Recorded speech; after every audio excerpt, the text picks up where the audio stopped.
जाए तो सूरत नहीं देखी, प्यार हो जाए तो सूरत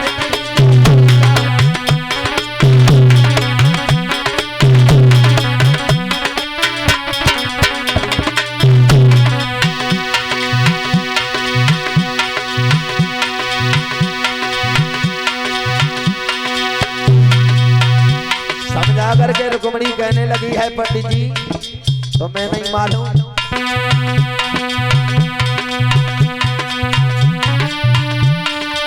प्रेमी लोग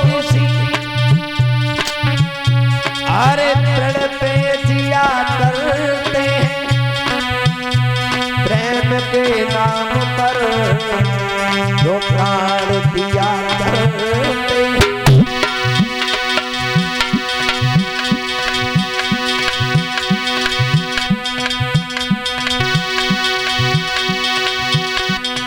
कहने लगी है पंडित जी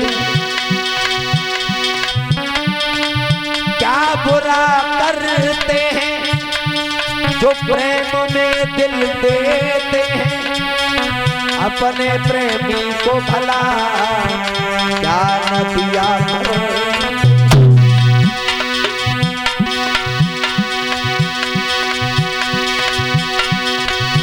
दिल के बाजार में दौलत नहीं देखी जाती, दौलत नहीं देखी जाती, प्यार हो जाए तो सूरत नहीं देखी जाती, प्यार हो जाए।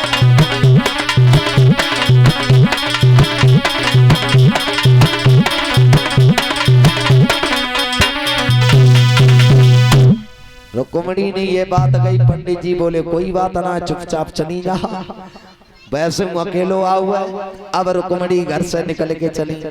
अब रुक्मणी के मन में एक विचार आया, अब आखिरकार जाना तो है ही है, अब तो सारे जीवन के लिए ही जाना है, क्यों ना अपने मैया के हृदय से लग करके एक बार रो लूं। अब रुक्मणी पहुंची अपने मैया के पास, कहने लगी मैया हमें जब बताओ हमारी शादी कब हो जाए। बोले कल। बोले विदा कब होगी। बोले परसों। बोले मैया हमें ऐसा लगा तो हम तेरे गले से लग के आज ही रोए ले। मैया कहने लगी लली पागल हो गई है, अब ऐसा रोएगी रो रो सब आंखें फूट जाएंगी। अब जब जाए तब इन्हें रोए लिए। देखिए पहले की हमारी माताएं बहनें थी जो रोया करती थी, शादी होने से महीनों पहले से तो खाना छोड़ जाती थी, यानी रोने की परंपरा थी। लेकिन आजकल वो भी नहीं रही। अब तो क्या है, बस शादी हुई गाड़ी में बैठी और बस टाटा बाय बाय जे गई। अब रोना धोना तो सब बंद। कहने का मतलब रुक्मणी ने जब अपने माँ के हृदय से लिख करके रोने लगी, कहने लगी मैया हमारे मन में ऐसी आती है हम अलोपा भवानी की पूजा करें आए। रुक्मणी की माँ कहने लगी कोई बात ना बिटिया चली जाओ, अब तो जानो ही जानो है। रुक्मणी चलने लगी, तब तक रुकुम आ गया।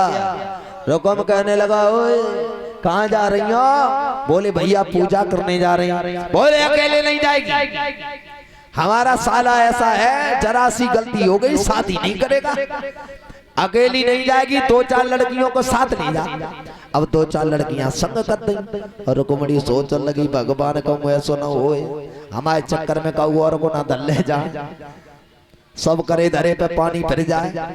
अब रुक्मणी ने कहा करो जो हाथ में कंगन बदो रहे भाई हाथ उठाओ। रुक्मणी कहने लगी बहने जब बताओ जब फौज किन की है। बोले दंत बकर की। बोले इधर वाली किन की है। बोले जरासंध की। भगवान कन्हैया ने देख लिया कंगन हाथ में था, समझ गई यही है रुक्मणी। अब जैसे ही भगवान के पास रुक्मणी पहुंची, भगवान आगे बढ़े। भगवान पूछने लगे आप लोग कहाँ जा रही हो। रुक्मणी तो बोल भी नहीं पाई, तब तक एक लड़की आगे बढ़ गई। कहने लगी ओए तुम्हारी हिम्मत कैसे पड़ गई इससे बोलने की, मालूम है ये राजा की लड़की है, क्या बात करनी हमसे करो। रुक्मणी कहने लगी जब ज्यादा बीच में बोल रही है, माने हाथ पकड़ो। रुक्मणी ने पीछे कर दी, रुक्मणी आगे हो गई। कहने लगी जब बताओ तुम कहाँ रहते हो। भगवान बोले हर जगह। सोई लड़कियां हंसन लगी और लड़कियां कहने लगी बहना हमें जलगत है बिल्कुल पागल है। अब बताओ जीजी पूछ रही कहाँ रहते हो, बुका तो हर जगह। बोले तुम्हारे कमरे में कहा है? बोले बंसी। बोले बजानी आती है? बोले बहुत बढ़िया। बोले ने बजा के दिखाई दो। भगवान बोले आज नहीं। बोले हमने बजाई बसुरिया, जो चारों लग दुश्मन ठाड़े सब तो देंगे बसुरिया। बोले आज ना फिर कभी। तो बोले ने दिखाइए दो। बोले दिखाएंगे भी नहीं। बोले क्यों नहीं दिखाएंगे? तो कहने लगी है सुनो। तो समझ आए कि बोली कि कुबेर घड़ा में का पेड़ जमो जाए, बंसी के नाम कटाए धरी। शेषन काटी महेशन पेड़ी, ब्रह्मा ने सनकादि करी है। सो विष्णु ने जम छेद करी, अब नारद ऋषि देखी घड़ी है। और सो मांग रही देखन पो मेरी अरबन खरबन की बसुरी। जैसे ही भगवान ने बंसी को आगे बढ़ाया, रुक्मिणी ने अपना हाथ बढ़ाया, भगवान ने झटका दिया, रुक्मिणी को रथ में बैठाला, लेकर के चल दिया। और जैसे ही लेके चले, अब लड़कियां भागी। अब तो ये लड़कियां गिरती हैं, उठती हैं, पछाड़े खाती हैं। मैया बहुत गजब हो गया। मैया कहने लगी क्या हो गया? बोली मैया अब हम तो क्या बता दे, एक कारो कारो पता ना कहां तक चलो आओ, और जीजी को रथ में बैठा के लेके चलो गो। मैया कहने लगी लली चुप्पा ना काउ से कछ मत कहियो, हमें मालूम है कौन ले गो। तो सरी बोली हमें का मतलब है। चली गई सो चली गई, हम तो जानता दे भगवान जाने कब की सलाह आती, न को हाथ पाए हलाए न कछ करो, चुप्पा धरी चली गई। हम बोले हमें कोई चिंता ना। तब तक रुको में आ गया।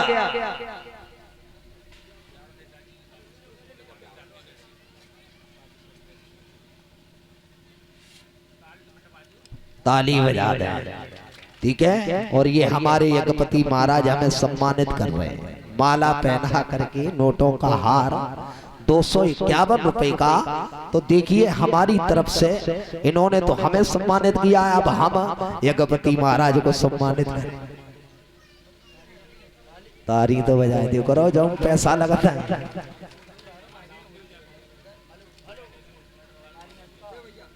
परीचंद महाराज तुम उठे आओ। बंद क्यों करते हो तुम्हारे?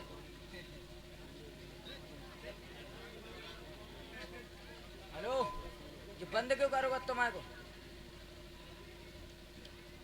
आ जाइए परीचंद महाराज, हम भी तुम्हें सम्मानित करें।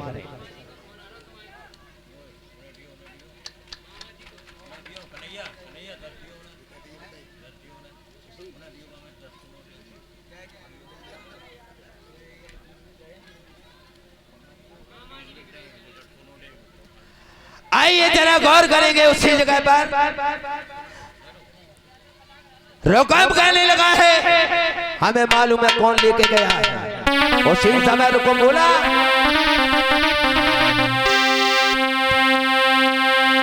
कहने लगा है रुकम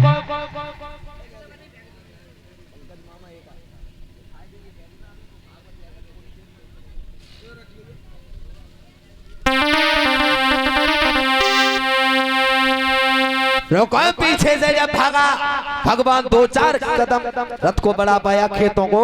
रुकम कहने लगा ठाड़ो नहीं जग मार रे ठाड़ो।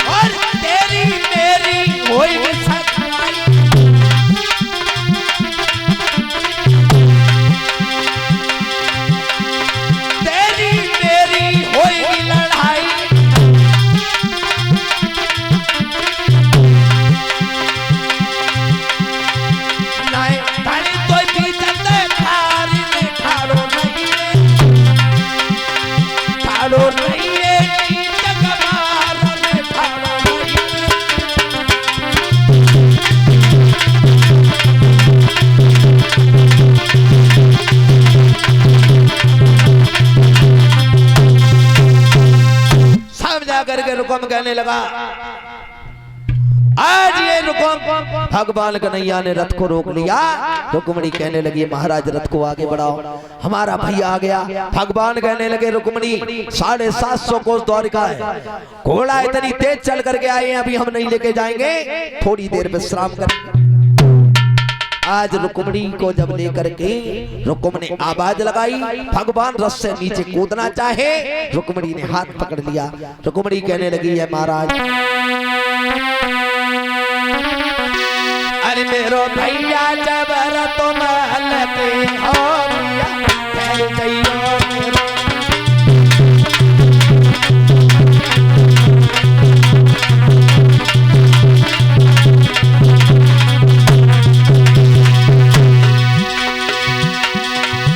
मेरो भैया जबर पिया लगे हो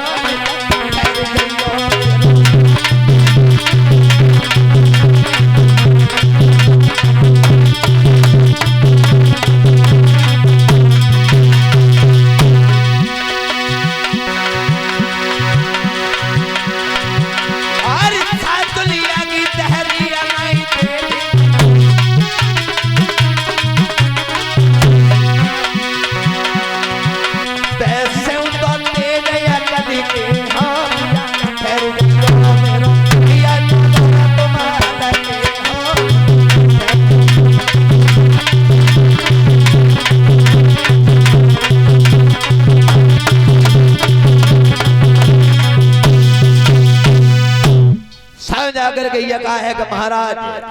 भगवान कन्हैया कहने लगे रुक्मिणी इसका मतलब ये है तू हमें पकड़ करके पिटवाना चाहती है। भगवान रथ से नीचे कूद गए, रुकुम और भगवान कन्हैया में घमासान युद्ध हुआ, लेकिन भगवान कन्हैया के आगे रुकुम की पेश नहीं गई। भगवान ने जरा सी देर में पकड़ के रुकुम को रथ के पीछे बांध लिया, और जैसे ही बांधा ससपाल को जब ये पता चला, चारों तरफ से भगवान कन्हैया को घेर लिया। बलराम पूछने लगे हैं ये बताओ ये कन्हैया कहाँ गया, अभी तक नहीं लौटा। द्वारपालों ने बताया है कोई भीष्मक नाम का राजा था जिसकी लड़की ने पत्र भेजा था। आज बलराम ने हल मूसल हाथ में लेकर के बलराम आगे बढ़े, देखा है भगवान कन्हैया से घमासान युद्ध हो रहा है। बलराम आए, भगवान ने देखा, रुक्मिणी से कहने लगे हैं रुक्मिणी हमारे बड़े भैया बलराम आ गई। भगवान कन्हैया रथ के पीछे छुप जाते हैं। बलराम आए, कहने लगे क्यों लड़की तुझे शर्म नहीं रही, अपने पिता के घर से तू भाग करके शादी करना चाहती है। रुक्मिणी कहने लगी भैया हमारा भैया अपने साले के साथ में शादी करना चाहता था, इसलिए हमने तुम्हारे भैया को चुना। बलराम कहने लगे क्या कहा, तेरा भाई तेरे यानी अपने साले के साथ?